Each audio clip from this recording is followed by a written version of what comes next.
Sa mga nakaraang araw, unti-unting lumalabas ang mga issue sa tinaguriang Davao Mafia na sangkot di umano sa mga katiwalian sa gobyerno, lalo na sa paghawak ng mga pondo ng bayan para sa pagtugon sa pandemya.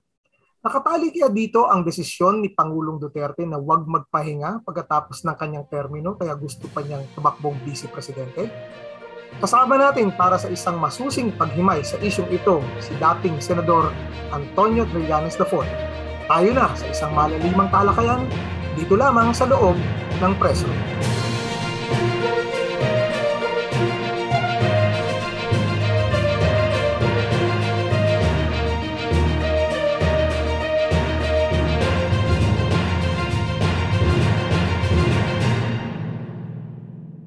Isang magandang araw po sa inyong lahat at welcome inside the press room kung saan ating pinag-uusapan ang mahalagang issue ng ating bansa kasama ang ating mga reporters at newsmakers ng bayan. Ako po si Romel Lopez, ang Regions Editor ng Press1.ph at kasama ko po rito muli sa loob ng press room ang ating kapitag-award-winning Pulitzer Prize award-winning journalist at editor-at-large and columnist po ng Press1.ph, si Manny Mogato. Hello, Mogs! Magandang araw, Romel, at magandang araw sa ating panauhin ngayong araw na to, si Senator Trillanes. At nagagalak akong ibalita sa ating mga taga-subaybay na dapat kayong makinig sa aming episode na to dahil marami kayong malaman tungkol sa katiwalian sa ating pamahalaan. Di ba? Parang si Mogs na yung talagang nagpasimula nung mainit na talakayan. So, siyempre. Inaasahan na natin yan. Tsaka parating nakailang column ka na ba, Mogs, na dinidiscuss mo itong issue na to, no? Lalo na sa pandemya, yung sa COA findings, yung sa pag-handle ng pondo ng Bayanihan 1 and 2. Si Senador Trillanes will be able to shed light on this kasi naging din niya yan during his time sa Senado. So, may bago nga akong column, di pa linalabas ni Ipe, yung tungkol sa conjugal leadership. No? Okay yan. Hindi conjugal dictatorship, conjugal leadership. Pwede mo kaming bigyan mamaya ng patikim. Bago lumabas. Walang patumpik-tumpik na po. Ito na po ang ating panauhin. It's an honor for us to invite inside the press room former Senator Antonio Trillanes IV. Hello, Senator, and welcome inside the press room. Magandang araw sa inyong lahat. Magandang araw sa inyo kasamang Romel at kay kasamang Manny sa ating mga listeners. Magandang araw din, Senator Sani. Nako, maganda ang araw pero mainit ang talakayan natin dahil ilang linggo na ba natin pinag-uusapan yung COA findings at kung gaano kainit pinag-uusapan sa media at sa social media, ganun din kainit, Senator, di ba? Ang reaction ng Pangulong Duterte, I think, tanggap mo naman yung label sa'yo na arch critic ng Pangulong Duterte kasi even before he became president, talagang sinundan mo na at sinubaybayan mo na yung mga galaw ng dating mayor ng Davao City. In fact, let's start yung discussion natin. Let's talk about yung September 4 post ninyo sa inyong Facebook page where you mentioned that since 2015 or 2016, namamayagpag na ang Davao Mafia. Can you provide us with a better context ng inyong post? Okay. Itong Davao Mafia, nilabel ko siya kasi talagang that's how they operate. They use the same tactics ng mafia, parang godfather yan, si Duterte. So yung mga pagpatay, pag-torture, pag-intimidate, pag-co-op, kumbaga ganun yung mga tactics nila. At namamayagpag yan simula pa nung mayor siya ng Davao. Yang si Michael Yang, dati niya ng kasabot yan. At yan, of course, sila Bongo at yung mga miyembro ng kanyang pamilya. So, kaya nga hindi siya makabitaw-bitaw sa pwesto sa Davao.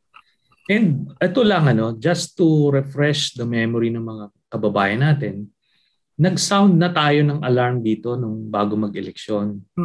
Meron ng COA findings noong pa lang sa Davao na nag-e-empleyo ng ghost employees itong si Duterte, numbering 11,000. And equivalent is 700 million plus per year. COA findings yan. At yan, pinatotohanan ni Arturo Las Cañas, ito yung dating Davao Death Squad na hitman Right. na naging testigo. So sila, kumukuha sila ng mga additional allowances in the name of fictitious people. Yung ghost employees, ganito po yan. Ano? Lumalabas na magkiklaim sila ng sweldo o allowances pero mga hindi totoong mga tao ito. So 11,000 ang nakuha ng COA ito. Kaya yun nga ang naging basihan ko ng pag-file ko ng plunder kay Duterte early on. Ano? Tapos bukod pa dyan, nakakuha rin tayo ng mga dokumento ng bank accounts ni Duterte sa BPI dito sa Julia Vargas branch pati sa Green Hills na ang total is 2.2 billion pesos. Ngayon, tatanungin, hindi naman napatunayan yan. Napatunayan po yan kasi yung Deputy Ombudsman, si Arthur Carandang, nag-imbestiga as a result of that case na final ko nga, no? Yung plunder case na yon, attached documents yon. Siya, nag-imbestiga siya, humingi siya ng dokumento kay Anti-Money Laundering Council. At yun, being ombudsman, meron silang meron silang agreement na pwede sila makakuha ng mga ganong information from the banks. So nakakuha itong si Deputy Ombudsman Carandang ng sinabi niya to sa media na parehas nung dokumentong nakuha ko, numbering billions yung transactions. Anong ginawa ni Duterte dito nung natutumbok na siya? Tinanggal niya sa pwesto si Carandang. Yun ang ginawa niya. Tapos may mga kaso pa yung ibang sila, no? Bilang pamilya, pero pinagtakpan yon. So, yan yung background niyan. So, kumbaga, ito ipinaalam na natin ito sa publiko. Kaso ang nakakalungkot nun, noong mga panahon na yon, marami pang nahuhumaling kay Duterte, no? Parang gwapong-gwapo kay Duterte, no, na hindi na parang na love struck sila na kahit na anong ipakita mo, even the media sadly ayaw nilang bigyan ng espasyo, either natatakot or ayaw paniwalaan. Sabi ko, ito COA ito tapos Deputy Ombudsman na ito, galing sa Anti-Money Laundering Council ito. So kurakot si Duterte simulat sa pool, magnanakaw. Pero ayaw maniwala. Ngayon lumalabas na, di yun na. Hindi ito bago. Kaya yun yung konteksto noon na yung Davao Mafia nakaupo sa national government 2016, pero nakaupo sila sa Davao matagal na. Okay, ngayon inelevate nila ni-level up nila yung corruption. Iba't ibang sangay ng ngayon ng gobyerno, iba't ibang ahensya ng gobyerno talagang pinagkakakitaan. Ando doon na abot yung sindikato nila. Do you have names, Senator, na pwedeng sino-sino membro ng mafia? Well, gawin na lang muna. The names are out there. Para lang hindi kayo matrouble, kasi ako, dami ko ng libel cases. Pero alam naman na nila yan kung sino-sino yan. Ang pinakang pinuno dyan, pinakang godfather dyan, si Duterte. No? Ngayon yung mga tactics nila, alam nyo itong EJK, ito lang yung muscle tactics scare tactics ni Duterte. Kunyari pumapatay siya ng mga Pilipino, mga adik kunyari. Pero as again, attested to by Arturo Las Cañas, pambungad nila yon, nagpatay-patay sila kunyari ng mga petty criminals. Pero eventually, they graduated sa contract killings na at yung mga pagpatay ng mga kalaban ni Duterte sa politika, kahit nga sa personal na kursunadahan lang papatayin. Ngayon, in the guise na ng by then, sanay na yung mga taga Davao na nagpapatayan. Pag kami isang bumulagta dyan, iniisip nila na lang yan. It's part of the cleansing. Pero hindi. Talagang tinakot lang sila. So, ganun po yan. Tapos ngayon, ang panakot, nationwide na. nationwide na. Oo. Kaya kita nyo, di ba, kung maalala ninyo, ano yung bungad ni Duterte? Winarningan niya yung mga media. Kayo, sabi niya, kayong mga journalists, pwede rin kayong patayin. Kung hindi, di ba? Tinakot niya. Tinakot yung mga may-ari ng mga media outfits. Right. Yung Inquirer, ni-rescind nila yung lease agreement dun sa Makati property nila. Talagang yung ABS-CBN, sinat down, yung Rappler, kinasuhan. Kumaga magkaroon ng chilling effect. So na-set aside. Yung mga bishops, yung mga pare, pinagtatakot din. Di ba? May mga pinataya na pare, sinampulan. Okay. Politiko, tinakot. Naalala nyo yung listahan niya, yung drug list na andito, may mga congressman. Pinakita ba ni Duterte? Hindi. Pero pumasok sa utak ng mga politiko na arbitrary. Pwede kang isulat lang doon. O kita nyo yung ginawa niya kay Senator De Lima. Kung yung senador na totally innocent, kayang gawa ng kwento, kayang gawa ng kaso at maipokulong, lalo na pa yung mga congressman o mga mayor, so lahat sunod-sunuran. So ganun yung ginawa niyang intimidation tactics. So lahat ngayon ng traditionally, ito yung mga tumitindig, yung media, yung Senado, yung simbahan, civil society, yan yung mga nagche-check sa mga kalabisan ng gobyerno. Yan yung ni-neutralize ni Duterte. Kaya namayagpag siya. Ang na-miscalculate niya rito na itong kumbaga historically sa politika ng Pilipinas, 1 year before the elections, saksakan na yan sa likod kahit ng mga kakampi niyan because of two things. Greed and ambition. Maaaring magkakaalyado sila ngayon, pero at some point maghihiwalay, magda-diverge yung interest. Di ba? Hindi naman pwedeng mag-a-align yun. Senator, are you alluding dun sa nangyaring biglaang pag-iimbestiga sa Senado ng mga dati mong kasamahan? Nakabanggaan mo pa nga si Senator Gordon, di ba?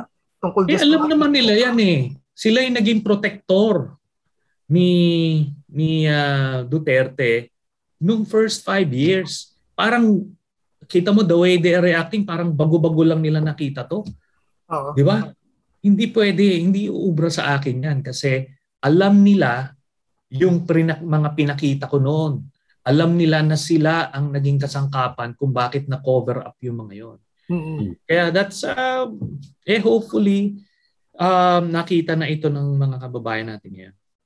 Senator, kung may nakita kayong 2 bilyon noong 2016 bago sa tumakbo, sa tingin nyo, sa estimate nyo, mga magkano na ang nakurakot ng gobyerno ito at magkano na kaya ang bank account ni Duterte? Kung si Duterte lang mismo, kasi imagine nyo sa Intel Fund niya, ang info namin talagang sinusubi lahat yun. 4 billion a year yan 4.5 billion pa nga. Oo, 4.5 billion a year. Grabe. So kung nagsimula siya ng mga 2 billion, isara mo na ng 20 billion.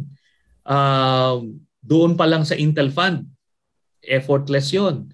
Itong mga sinake down nila ng mga negosyo, yung mga drug smuggling, droga ito Ito si Duterte. Ito? Kasama sa racket nila yung illegal drugs, yung importation Kaya nga ang nito, ang pinakang skill ni Duterte yung paano siya manlinlang para hindi siya mapagsuspechahan. Kunyari siya yung pinakang galit na sa droga. Droga, corruption. Oo. In fact, yan si Michael Yang, yan ang drug lord na kapartner niya. Sa Davao pa lang. And yan, 2 ang nagsabi niyan. Si Las Cañas at itong si Colonel Asierto gumawa ng report. Yes. Right. Gumawa ng report, ito Drug Enforcement Group, itong si Colonel Asierto, PNP, gumawa siya ng report about Michael Yang, ni-report niya sa Malacanang para lang madistansyahan nila Duterte itong si Michael Yang. Anong ginawa ni Duterte? Inarbor si Michael Yang, tapos pinapatay pa si Asierto. Buti na lang nakapagtago itong isa. So ganun, dapat Kumbaga napagdidikit-dikit yan eh. Maliwanag yun. Tapos yung inimbisigahan namin sa Senado, yung 6.4 billion pesos shabu, yung unang-una, talagang dinaan sa front door yung droga. At pinalusot. Pinalusot. Ni-report lang nung karibal nila, ni-report sa customs nung nakalusot na.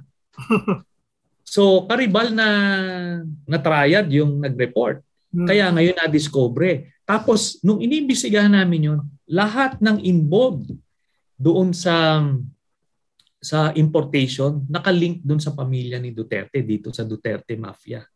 So, yan yung, kumbaga, yan yung mabigat dyan na hindi pa nga nauungkat yan. Dito pa lang tayo sa corruption, mabigat na to. Pero yung presidente ng Pilipinas involved sa illegal drug trade dito sa ating bayan.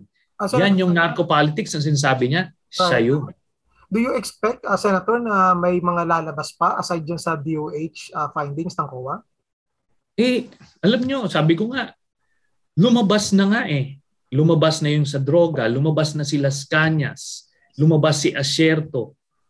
Nagtataka ako parang, ano ba nangyari? Parang may blinders eh. Yung media ayaw i-report, sobrang takot. Yung mga kababayan natin, parang they refuse to believe. Ganito lang kasimple yan sabi ko. Si Duterte mamamatay tao. He admits that, alam ng mga kababayan natin. Alam niyo, pag kayong tao, mamamatay tao siya, murderer siya, bakit hindi nila maisip na magnanakaw din yan? Nasa ilalim yung pagnanakaw eh. Di ba? Kung kaya mong pumatay, barya lang sa'yo yung pagnanakaw. So, bakit hindi nila ma-dikit ito? Well, yun na nga, part na nga doon dahil in-intimidate at hinaras yung media at ito mga senador na kino-op naman, kaya ganon, hindi nalalaman ng mga kababayan natin. So that's sad. But yun na nga, okay na yan na lumalabas yan. But believe me, ang dami niyan. And because these people, they working on the environment of impunity. Kaya very reckless, walang pakialam sa mga documentation. Kaya huling-huli itong mga ito. Kumbaga, very crude yung kanilang corruption tactics. Kung sasabihin mo si Bongbong, yung Marcos family ay medyo sophisticated yung pagnanakaw tsaka wholesale, pati sila GMA. Ito hindi. Very crude. So yung conclusion mo, Senator, na dahil parang kampanteng-kampante itong grupo na to, pumalpak sila sa pag-clean up ng trucks nila dyan sa mga DOH transactions na yan? Actually, pumalpak sila pati sa marami pa yan maraming transactions diyan. Sabi ko nga sa customs litaw na litaw yan, NFA sila, yung pastilla scam, kanila lahat yan. Yung online sabong, yung sa Pogos, pati sa BIR shakedown, yung mga infra, ang dami nilang pati NFA So pero dito, kaya ito na discover kasi panahon na kumalas itong mga nag-aambisyon. Pero may mga malalaking issue na lumabas. Yun yung frigate scam. Nung nilabas namin yan, pinotektahan pa nila. Itong mga senador na ito. Galit na galit sa'yo eh. Yun nakapangalan diretso kay Bongo tsaka si Lau. Itong Lau, yung Yusek Lau na ito, kasama yan. O tapos recently, nagpresent ako yung COA findings ito na yung binigyan ni Duterte ng 6.6 billion pesos na infrastructure projects, yung tatay at kapatid ni Bongo. Straightforward. Sabi ko nga sa iyo, plunder talaga nakadokumento yung pagka-plunder Wala nang dami normally yung mga politiko na mga kurakot, pagka magrarakit sila sa mga infrastructure projects, meron silang dami na kontraktor. Pero kanila yon. Pero ito, nakapangalan talaga sa tatay at kapatid ni Bongo. 6.6 billion. sabi ko nga, ano to mga to eh, these people are so reckless, careless na sila kasi impunity, feeling nila untouchable sila eh. Kaso nagkaroon ng pandemic eh. Noong nagkaroon ng pandemic, maraming namulat na kababayan. Marami na nagsasalita. Lumakas ang loob. Ngayon, nung naramdaman itong mga oportunistang mga politiko, di sakyan na natin. Sa akin, okay na rin yan. Huli man at magaling, naihahabol din, pero di ba? Yung misgivings mo, Senator, kung bakit nagsalita ka about doon sa tinatawag na genuine opposition against the Duterte family for the coming election? Well, kilala ko kasi itong mga ibang politiko na ito. Kumaga, hindi ito basta-basta para lang mawala na yung mga Duterte. Hindi pa tayo ganun kadesperado. Doon na yan sa dulo. Wala pang filing suko na tayo. Hindi. Ayusin muna natin. Ilaban natin yung aayos talaga ng bayan. Bakit ganun ang mindset na parang patalo na kaagad na wala na tayong pag-asa? Samantalang kung titignan nyo yung eleksyon ng 2010 at 2016, yung mga wala sa radar, mga wala sa survey, yun yung nanalong presidente. Tama. Di ba? Si Duterte, wala naman. Si Pinoy, wala naman. Yung mga namamayagpag nun sa survey, nung panahon ni Pinoy, nung time na 2009, si Manny Villar yung number 1 sa survey. Nitong 2015, ang number 1, si Grace po yung number 1. Earlier, si VP Binay ang number 1. Pero, ultimately, yung mga nanalo, yung mga galing sa outside, from the outside yung. Kaya nagtataka ako, bakit kailangan natin ibigay dito sa mga ito? Di parehas din. Diba? Ibang sindikato lang. Kumbaga, ibang crime family lang ang lalabas. Tingin nyo, Senator, sincero itong tumatakbo ngayon na wala talaga silang koneksyon kay Pangulong Duterte. Kung si Senator Lacson at si Senator Pacquiao. Lahat naman tayo mga saksing buhay dito sa pangyayari ng 5 years. Hindi pwedeng tanggalin sa memory natin yung mga nakita natin. 'Di ba? Sino yung mga nag-ipit kay Senator De Lima? 'Di ba? Alam niyo, inosenteng tao, mabigat na krimen na yan na yung inosenteng tao ikukulong mo. Alam niyo, nakikita ko si Senator De Lima. Pag binibisita ko siya, meron pa siyang special child na anak na tuwing natatapos na yung visiting hours na hihiwalay. Ang bigat yun sa nanay. Ako nakulong din ako, pero alam niyo, iba yung lalaki. Yung tatay, iba yung sa nanay. Malaki, mabigat talaga yung impact. Tapos kami at least talagang nagrebelde kami. Kaya kami nakulong Di ba? Ito si Senator De Lima, anong ginawa? Nakursunadahan lang Sinampulan lang. Yun ang mabigat doon. And these people, these senators, were complicit doon. Aside from that, yung sa EJK investigation sa drug smuggling, sila yung nagko-cover up hindi sa akin pwede yun. Siguro yung mga kababayan natin na hindi ganong sumusubaybay, maloloko nila. Ako, hindi nila ako maloloko. I-remind ko yung mga kababayan natin dun sa mga pinagagagawa nila. Ngayon po sa Senate Blue Ribbon, kanina, nag-hearing na naman na dito sa DOH na scandal. May mga senador ata na nagtatanong para idepensa si Pangulong Duterte. Napansin niyo pa yun? Yun na nga, di ba? Meron pa rin ganyan. Yung mga hindi pa nare-realize na palubog na yung barko or kasama talaga sila sa barko, no? Kung lumubog man, no choice sila but to defend.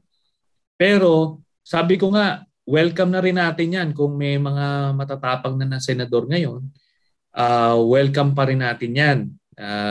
Pero sabi ko nga, wag naman natin, hindi naman pwedeng i-deceive nila yung tao na hindi sila kasabwat dyan sa mga nangyari nila. Hindi kaya, Senador, dahil si Pangulong Duterte, dating mayor ng Davao, nasanay na sa kanyang karakter na mayor, binabaliwala yung COA, binabaliwala yung mga EJK na yan, at parang sa kanya, hari siya sa sarili niyang teritoryo, kaya dinala niya yung kanyang estilo sa Malacanang. Ganun po ba ang tingin nyo? Ganun nga po mismo ang nangyari, no? Yung culture of impunity, galing yan sa Davao. Same template naalala nyo, yung media, ni-neutralize din niya noon. Merong isang komentaristang galit na galit sa kanya noon. Binabanatan siya, si Jun Pala. Pinapatay niya. After noon, tapos na eh. In fact, may isa pang komentaristang pinapatay for good measure. So tapos na. Tahimik na lahat ng media sa Davao. So kung ano nang pwede niyang gawin, ginagawa niya. So ganun din. Killings din kunyari. Yung galit sa kriminal, galit sa drugs, bentang-benta naman sa mga taga Davao kasi hindi naman nila alam yung tunay na pakay, ano? Tapos nung naging presidente siya, yun na nga. Ginawa, ni-level up niya lahat ng tactics niya and he almost got it, ano? Yung ICC lang kasi hindi niya na-factor in yun. Akala niya nung mayor siya, kailangan niyang amuhin yung national, ano? So iniisip niya nung presidente na siya, wala na siyang kailangan amuhin. Kaya talagang very reckless sila nung first 3 years sa EJ case. Hindi nila alam may ICC. Kaya nung final namin itong ICC case nung 2017, June 2017, akala nila maiikutan nila. So ngayon gumulong yung kaso.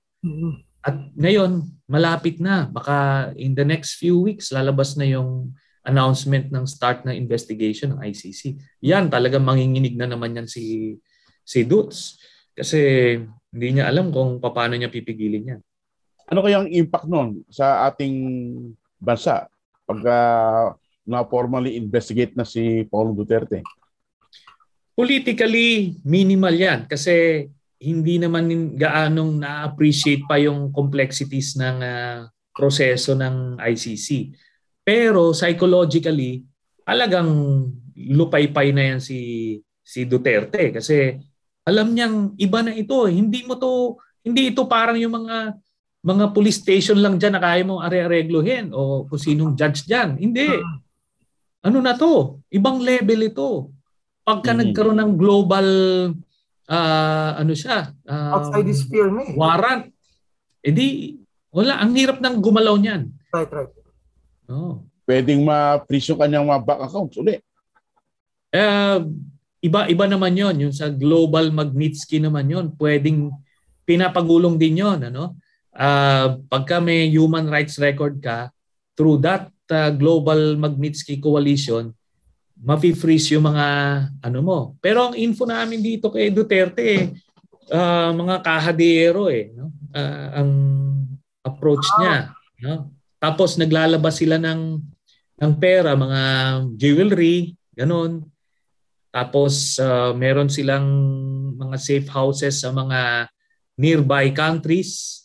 Kaya doon yung nakakahadero. So ang estimate ko rito, Manny,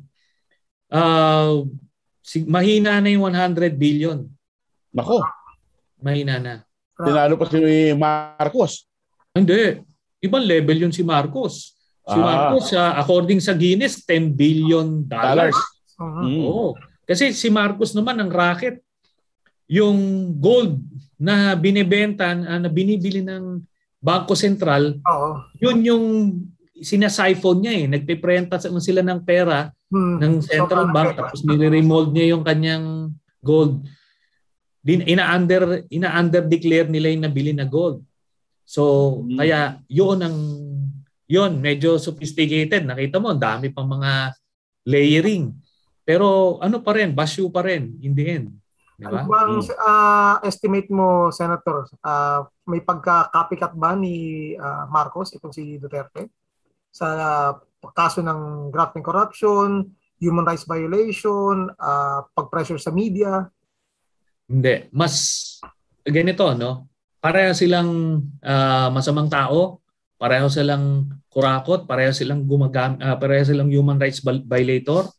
Pero itong isa may finesse, nagpapanggap na maayos, may veneer of legality yung mga ginagawa niya. Itong isa talagang parang barbarian. Garapal gumalaw, garapal magsalita, kumilos, pati magnakaw, yung harap-harapan yung parang sabihin na lang nating baryotic, ika nga, yung estilo. Gusto ko lang din itanong, Senator, meron ka bang nakikitang koneksyon sa lahat ng galaw ni Pangulong Duterte sa kanyang undying love and support sa China? Meron. Ang connection dito is nung 2016, nag-contribute yung China sa kampanya ni Duterte.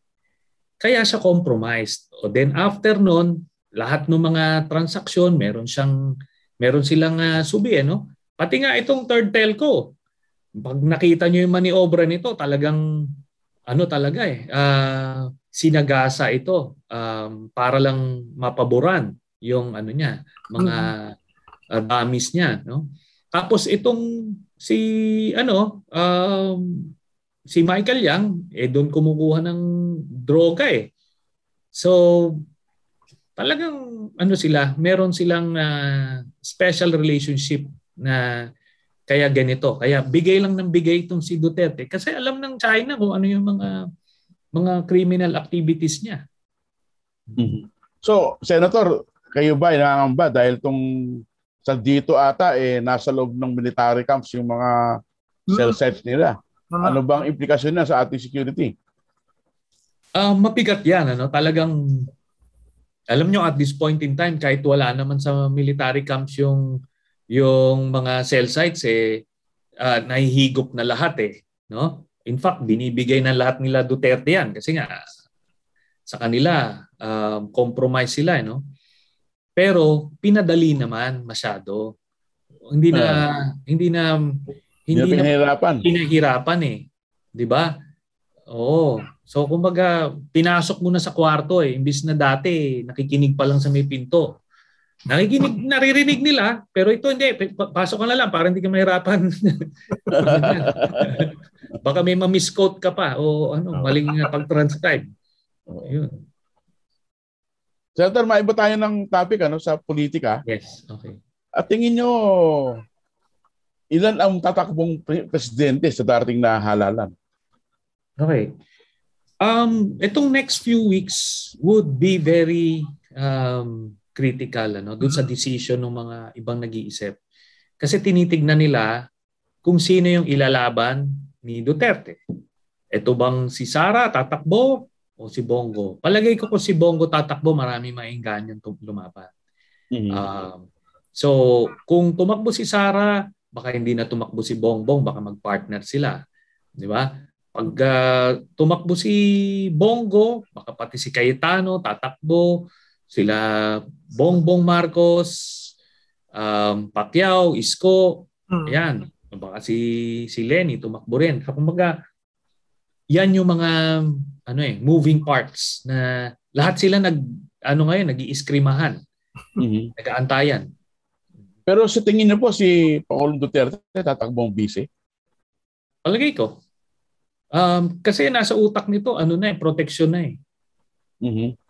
Hindi to na bakante si Duterte. Sarap na sarap ito sa kapangyarihan. Alam niya yung trappings of power, alam niya yung pribilehiyo, alam niya yung proteksyon na maibibigay sa kanya ng posisyon sa gobyerno. So in this case, feeling niya as Vice President kahit papaano meron siyang kapangyarihan na pwede niyang magamit to protect himself. Nagkakamali siya diyan. Kasi talagang kunyari lumabas yung sa ICC investigation pagka hindi sila yung nakakuha ng presidency, talagang iahatid siya. Ako pa magbo-volunteer, iahatid natin sa sa dahilan. Oo. Di ba? Tapos ganun din dito sa mga investigations, plunder yung nag-aantay dito kay Duterte, murder, iba't iba. Kulungan talaga yung ending niya eh. Alam niya yon. Kaya ano bang gagawin niya sa kung magre-retire siya? Anong gagawin niya? Ano na lang, mamadyong, totoong ila eh. Wala naman tong bisyo kung hindi kapangyarihan. So, tutuloy niya yun. Senator, what if yung manalong presidente, kung hindi man running mate niya, kaalyado niya? Ano lang, hypothetical question lang. Do you see na biglang mag-resign yung presidente para siya yung umangat? Kasi nasa presidential line of succession siya kung siya yung vice president. Or makuha niya yung protection na hinahanap niya just in case nga mag-prosper yung ICC case. Ang feeling ko, kahit si Bongo yung patakbuhin niya at manalo, hindi magre-resign si Bongo. Maaring hayaan siyang bigyan ng ng magde-defer sa kanya, pero hindi bibitaw 'yon. Kasi imaginein mo kung mag-resign siya, maging presidente si Duterte ulit, paano 'yan? May edad na yung mama. Sabagay. Kung after 3 years hindi niya matapos for health reasons, hindi na makakabalik yung isa, nag-resign ka na eh. Oo nga. Hindi na maando 'yon. So, again, lalo na kung hindi si Bongo. Goodbye na 'yan. Yung dito sa politika sa Pilipinas, karamihan, hindi ko naman nilalahat, ang basis ng alliance ay convenience para dun sa interest nila. Ngayon, pagka masyado ng toxic si Duterte, marami ng kaso na kailangan naglabasan na yung mga iba't ibang corruption o yung mga iba't ibang krimen niya. Bakit naman siya aarborin nung kaalyado niya? Kahit si Bongbong Marcos pa yan. Sabihin lang ni Bongbong, teka muna, hindi mo nga ako ipinanalo sa Supreme Court bakit sila? Di ba? Ganun lang yan. Kayo po, Senator, ano pong plano nyo sa dating na halalan? Nag-aantay kami ng desisyon ni Vice President Robredo. Kung tatakbo siya, mag-all out tayo na suportahan siya at ipanalo siya. At tatakbo ko ng Senado in that case. Ngayon, kung hindi naman siya tatakbo, antayin namin yung nomination ng isang bayan. Kasi nag-commit kami doon, yung aming grupong Magdalo, nag-commit sa isang bayan. So we will have to wait kung pasya nila. Ano po ang chance ng na si Lenny nga tatakbo o sa dating na halalan? Anong hearing niyo, Senator? Actually, wala nakakaalam. Wala nakakaalam. Even sa inner circle niya, wala nakakaalam. So, talagang sa kanya lang talaga? Sa kanya lang. May mga kutob kami kung saang direksyon siya, pero lahat naman yan magbabago Pwede siya tumakbo, pwede siya hindi tumakbo. Pwede siyang tumakbo ng mayor ng Naga, for example.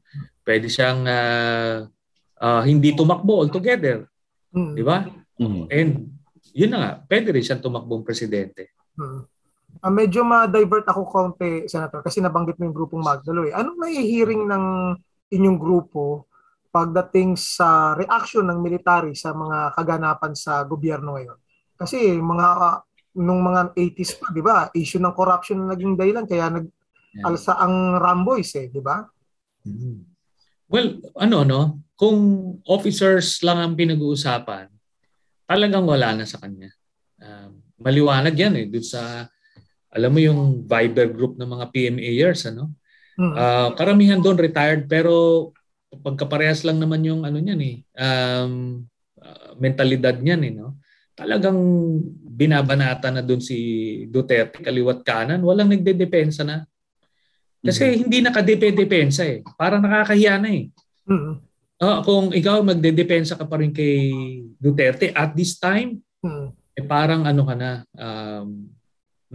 nakulto ka na, kasi kung bukas lang yung pag-iisip mo, maliwanag yun So anong feeling mo, Senator, kung bakit hindi umaabot pa rin sa punto na nag-aaklas yung mga kasundaluhan natin kahit na ganito na yung nangyayari sa ating bansa? Kasi huli na Ngayon, ang inisip, hayaan na nating matapos ang termino. Pero ito, to their credit, ilang beses gustong gamitin ni Duterte ang AFP para ma-further yung kanyang kapangyarihan. Example na nung 2018, nung gusto kong ipakulong ni Duterte, nung kinancel yung aking amnesty, maliwanag yun sa presidential declaration ni Duterte na I am ordering the AFP to arrest si Trillanes at gawing i-subject sa court martial. Hindi sinunod yan ng AFP. So, yun maliwanag kay Duterte na hindi kanya ang sandatahang lakas that early. And you have to give credit dun sa professionalism ng AFP na nangyari na nung panahon ni Pinoy, talagang meritocracy yung ginawa, hindi yung bata-bata system.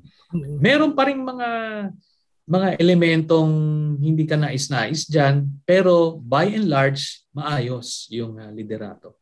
Pero yung PNP po ata, Senador, hawak pa rin ni Duterte. Parang private army niya. Oo. Ginagawang kasama dun sa criminal syndicate. Yun yung nakakalungkot. At matinding pag-aayos, pagre-reforma ang gagawin ng next government diyan sa PNP. Hindi mo lalahatin. Pero kasi yung bad elements diyan, pagka naka-impluwensya yan, buong unit pwede niya ma-impluwensya. Pag gano'n na yung kalakaran, gano'n na, di gano'n. Tapos kung deviant ka, maayos ka na pulis, minsan pinapatay pa. Yung mga pulis na nare-report nila na pinapatay sa drug operations, yung iba doon, yun yung mga kumokontra sa ginagawa nila. Kaya tinutog na. Information kayo, Senator, na some of them are whistleblowers.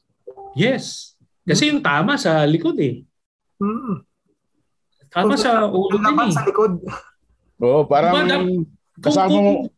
Kung nanlaban, di ba dapat sa harap Right. Tama. Oo. Hindi. Yung police ang tama sa likod So, kasama bumaril? Oo, kasama mo yung bumaril. Oo, kasama bumaril. So, yun. Hindi natin nilalahat. Pero kung sa 100% na mga mga namatay na pulis, yung sa nanlaban lang siguro mga ilan? 5%? Ang konti lang nun. Compared mo dun sa libo-libong mga drug operations nila na talagang summary executions actually. Nangyari. Manny, last question kay Senator. Okay na ako. Siguro bigyan natin pagkataon si Senador na manawagan sa ating mga taong bayan, no? Ito na yung opportunity yun, Senator. Will give you the opportunity to, considering lahat ng mga napag-usapan natin dito sa podcast sa episode na to, paano ito makakatulong sa ating mga botante sa darating na 2022 elections? Senator Trillanes. Okay. Well, una-una, nagpapasalamat ako sa inyo, kasamang Romel at kasamang Manny, for this opportunity to be heard at sa inyong podcast. Good luck sa inyo, and I hope na maka-reach ito to as many audience as possible. Hindi lang ito episode nyo at future episodes. Itong mga nangyari sa ating bayan ngayon is a development na sana mas napaaga dumating para mas maagang namulat yung mga kababayan natin. Therefore, mas konti na nakaw nila, mas konti namatay na Pilipino, mas konti naghirap. Pero ganun pa man, mas maganda nang namumulat sila kaysa sa darating yung eleksyon na uulit na naman sila for the next 6 years at hindi nakakayanin ng ating bayan. So, napaka-importante itong election na ito.